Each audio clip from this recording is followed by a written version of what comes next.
Hey, welcome everybody. I'm Ed Cruz, and this is the last lesson.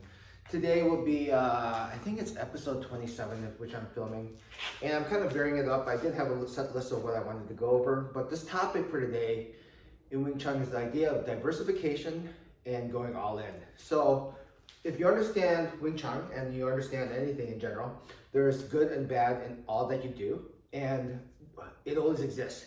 That means an action that you do isn't necessarily 100% good, and the action you do actually has repercussions. Even if good intent is there, there's also bad that can possibly exist in there. So, what I wanted to do is talk about the lessons as far as understanding what diversification is and the idea of going all in. So, to give you a little background history, back in the 90s, seems like a long time ago. Back in the 90s, I really did, surprisingly, had a very Bruce Lee mentality in the sense that, really liked watching Bruce Lee, following Bruce Lee, wanted to be like Bruce Lee. Who did it? That he was very inspirational and stuff like that. And the basic mentality from him that he was trying to set aside was like, you should learn from everybody, right? You should learn from everybody because everyone has something to share. Some good can come from that lesson you learn. So since he only took a small amount of Wing Chun, he had to fill in the gaps with other arts and stuff like that. So that mentality led me, when I started, I think Wing Chun around 91, I can't really remember exactly when. And then from there I was studying, and every so often you would have different teachers come about, famous teachers, Lin Ting, Yip Chun, Sifu Fang, Steve Lee Swift, Bastapi, William Chung, etc., etc. I can't even remember all of them, okay? Just to name drop some of the ones I did actually end up seeing at the time. So the basis, premises is like learn from every single one, and then you can pick up something like that.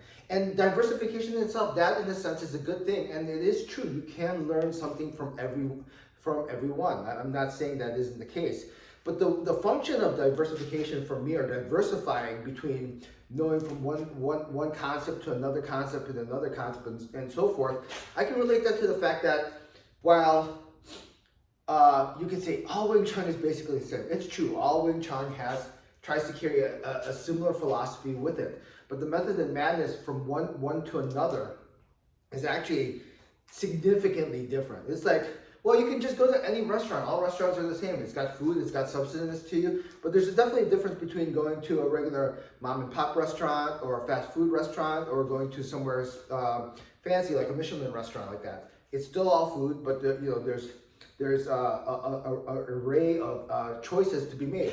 So back in the day, from 95 to about 2000, I would see different teachers when they would have a seminar, and I would learn from them, right?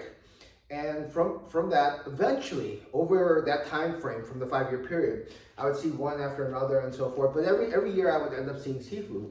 And then eventually, the concept of diversification was great, but at the same time, it's kind of like, it's the ideas of one isn't necessarily the ideas of other. And eventually to the point where I spent more time trying to understand what everyone was saying. And eventually for me, skill-wise, knowledge-wise, and so forth, I eventually realized Sifu's the shit, right? He's really got his stuff going for him. This is how I've always pictured, looked at in the movies that you would always run into and figure out what a master was. But you can see from that time frame from 5 years that I was like, oh yeah, everyone you can learn from. So after that concept of diversifying to be able to see different concepts over and over from every individual, eventually by 2000 I went all in, right?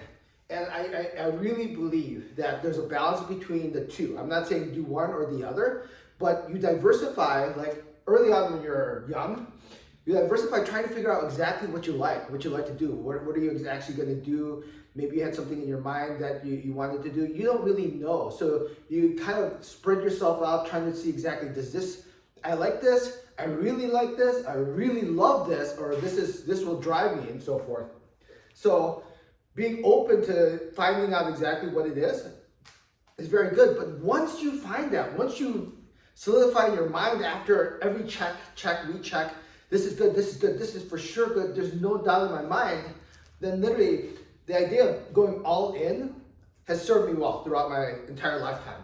You know, looking back 20 years ago, the concept of going, yeah, I'm gonna study with Sifu, only his Wing Chun and so forth. And it's not like you can't go to another martial arts. I've had a chance to, when I travel, I've gone to Thailand, did Thai boxing during that time frame too.